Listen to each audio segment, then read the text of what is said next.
Ang kapayapaan ng Panginoong Hesukristo ay sumainyong lahat.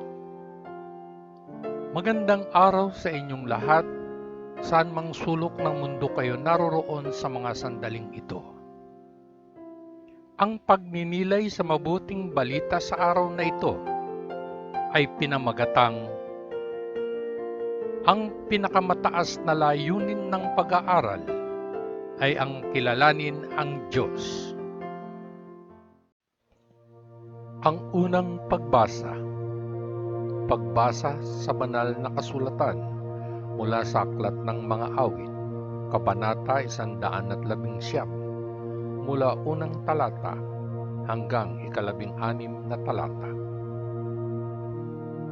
Mapalad ang mga walang kapintasan ng buhay na namumuhay ayon sa kautusan ng Panginoon. Mapalad ang mga sumusunod sa kanyang mga utos, na sumusunod sa kanya ng buong puso. Hindi sila kailanman gumagawa ng mali, lumalakad sila sa mga kalakaran ng Panginoon. Panginoon, ibinigay mo sa amin ang iyong mga kautusan at sinabi sa amin na sundin ang mga ito ng tapat. Umaasa ako na sana ay maging tapat ako sa pagsunod sa iyong mga tagubilin. Kung pagtutuunan ko ng pansin ang lahat ng iyong mga utos, hindi ako mapapahiya. Habang natututuhan ko ang iyong mga matuwid na kahatulan, pupurihin kita ng may dalisay na puso. Susundin ko ang iyong mga kautusan, huwag mo akong pababayaan. Paano mapananatiling dalisay ng isang kabataan ng kanyang buhay? Sa pamamagitan ng pagsunod sa iyong mga utos. Buong puso kong sinisikap na paglingkuran ka. Ilayo mo ako sa pagsuway sa iyong mga utos. Iniingatan ko ang iyong kautusan sa aking puso upang hindi ako magkasala laban sa iyo. Pinupuri kita, O Panginoon, turuan mo ako ng iyong mga paraan. Uulitin ko ng malakas ang lahat ng mga kautusan na ibinigay mo. Mas nalulugod ako sa pagsunod sa iyong mga utos kaysa sa pagkakaroon ng malaking kayamanan. Pinag-aaralan ko ang iyong mga tagubilin, sinusuri ko ang iyong mga turo. Nasisiyahan ako sa iyong mga kautusan, ang iyong mga utos ay hindi ko malilimutan. Ang ikalawang pagbasa sa banal na ebanghelyo ayon kay Apostol Mateo, 16 na kabanata, mula unang talata hanggang 28 talata. Ang ilang mga Pariseo at Saduceo na lumapit kay Jesus ay gustong sukulin siya, kaya't hiniling nila sa kanya na gumawa ng isang himala para sa kanila, upang ipakita na ang Diyos ay sinang-ayunan siya. Ngunit sumagot si Jesus, "Kapag lumulubog ang araw, sinasabi ninyo, magiging maganda ang panahon natin sapagkat ang langit ay mapula. At sa madaling araw ay sasabihin ninyo, uulan sapagkat ang langit ay pula at madilim. Maaari ninyong hulaan ang lagay ng panahon sa pamamagitan ng pagtingin sa kalangitan. Ngunit hindi ninyo may paliwanag ang mga palatandaan tungkol sa mga oras na ito. Napakasama at walang Diyos ang mga tao sa panahon ngayon. Humihingi kayo sa akin ng milagro. Hindi. Ang tanging himala na ibibigay sa inyo ay ang himala ni Jonas."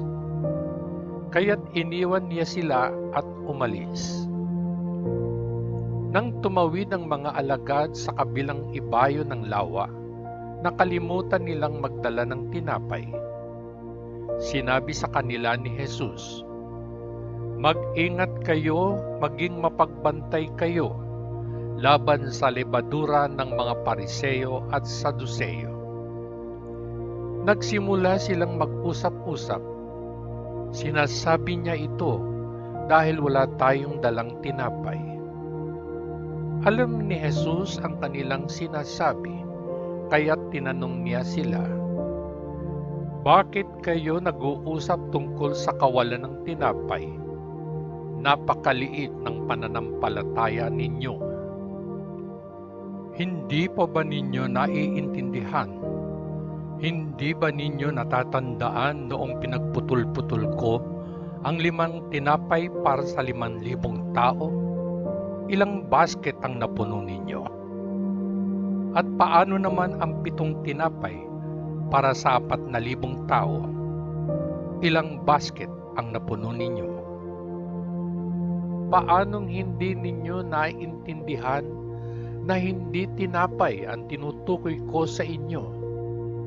Ingatan ninyo ang inyong sarili mula sa lebadura ng mga Pariseo at Saduceo." Pagkatapos ay naunawaan ng mga alagad na hindi niya sila binabalaan na ingatan ang kanilang sarili mula sa lebadura na ginagamit sa tinapay, kundi mula sa pagtuturo ng mga Pariseo at Saduceo. Nagtungo si Jesus sa teritoryong malapit sa bayan ng Cesarea Philipos, kung saan tinanong niya ang kanyang mga alagad, "Sino raw ang anak ng tao ayon sa mga tao?" Sinasabi ng ilan na si Juan Bautista. Sagot nila. Ang iba ay nagsasabi na si Elias, habang ang iba ay nagsasabi na si Jeremias o ibang propeta. "Ano naman sa inyo?" tanong niya sa kanila. "Sino ako na masasabi ninyo?" Sumagot si Simon Pedro, "Ikaw ang Misayas, ang anak ng buhay na Diyos." "Mabuti para sa iyo, Simon, anak ni Juan," sagot ni Jesus, "sapagkat ang katotohanan ito ay hindi dumating sa iyo mula sa sinumang tao, kundi tuwirang ibinigay sa iyo ng aking Ama sa langit. At kaya sinasabi ko sa iyo, Pedro, ikaw ay isang bato, at sa ibabaw ng batong pundasyong ito ay itatayo ko ang aking simbahan, at kahit na ang kamatayan ay hindi mananaig dito. Ibibigay ko sa iyo ang mga susi ng kaharian ng langit. Ang ipagbawal mo sa lupa ay ipagbabawal din sa langit, at ang ipahintulot mo sa lupa ay ipahihintulot sa langit." Pagkatapos ay inutusan ni Jesus ang kanyang mga alagad na huwag sabihin kanino man na siya ang Mesiyas. Mula noon, si Jesus ay nagsimulang magsabi ng malinaw sa kanyang mga alagad, "Kailangan kong pumunta sa Jerusalem at magdusa ng husto mula sa matatanda, sa mga punong saserdote, at sa mga tagapagturo ng kautusan. Ako ay papatayin, ngunit pagkaraan ng 3 araw, ako ay muling mabubuhay." Dinala siya ni Pedro sa isang tabi at sinimulang pagsabihan siya, "Ipagbawal ito ng Diyos Panginoon," sinabi niya. "Hinding-hindi iyon dapat mangyari sa iyo." Lumingon si Jesus at sinabi kay Pedro, "Lumayo ka sa akin, Satanas. Ikaw ay isang balakid sa aking landas, dahil ang iyong mga iniisip ay hindi nagmula sa Diyos, kundi sa tao."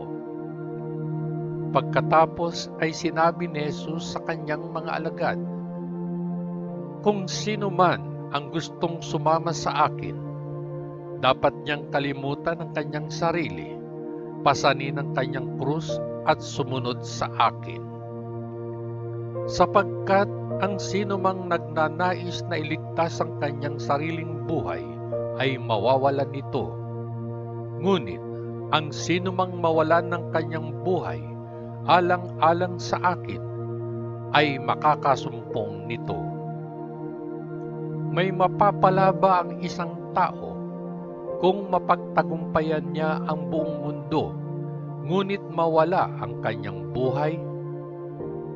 Siyempre hindi. Wala na siyang maibibigay para mabawi ang kanyang buhay.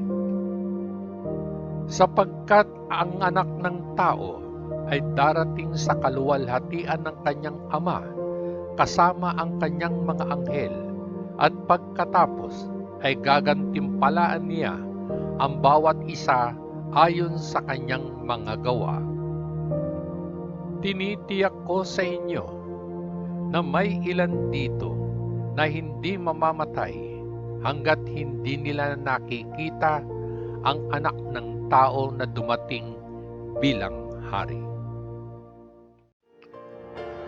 Ang mabuting balita ng ating Panginoon. Salamat sa Diyos Ama sa langit.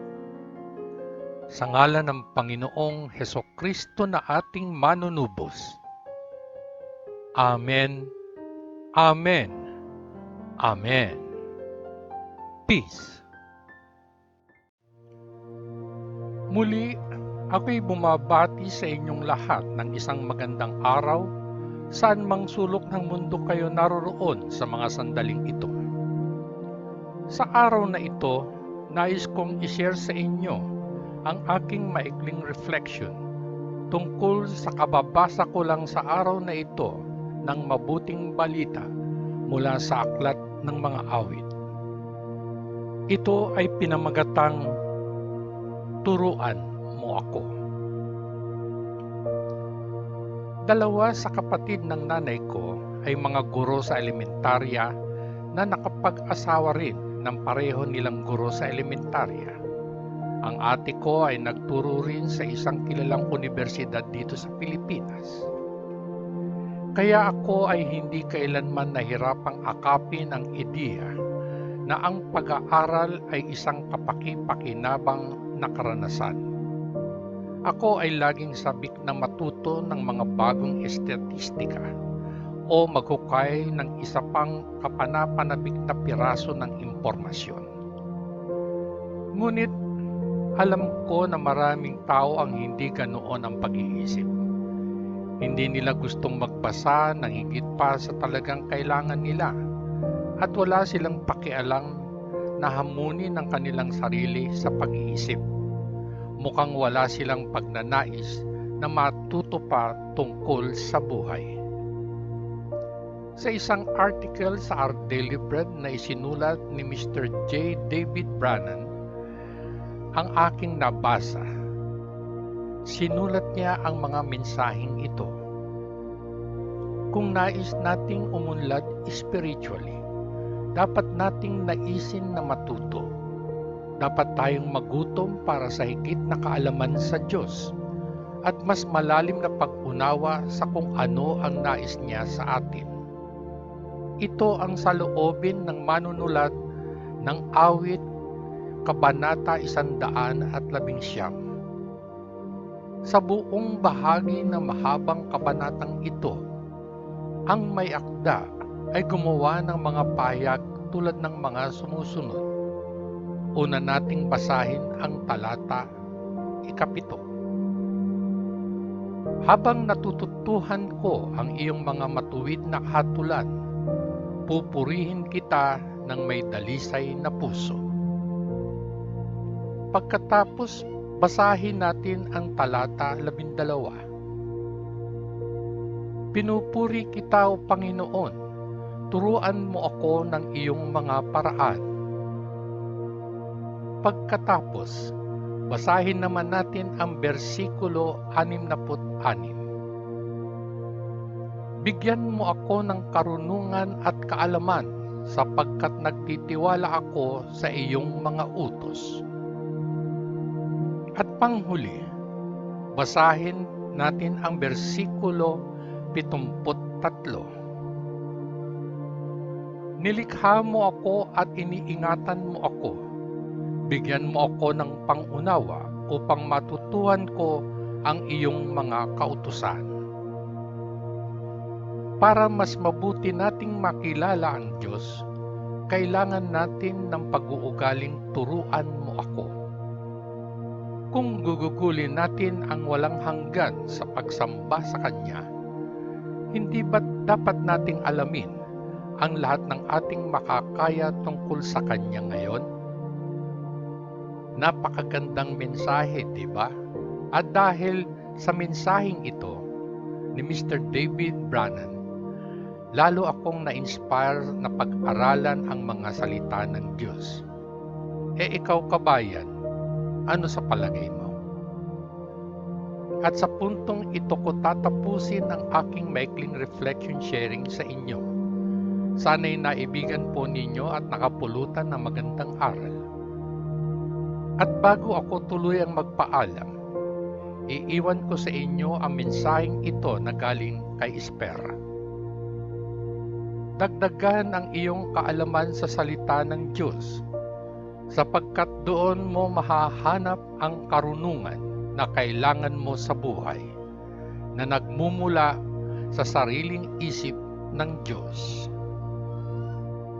Hanggang sa muli, patnubayan at pagpalain nawa tayong lahat ng ating dakilang Diyos Ama sa langit. Sa ngalan ng Panginoong Hesukristo na ating manunubos. Peace.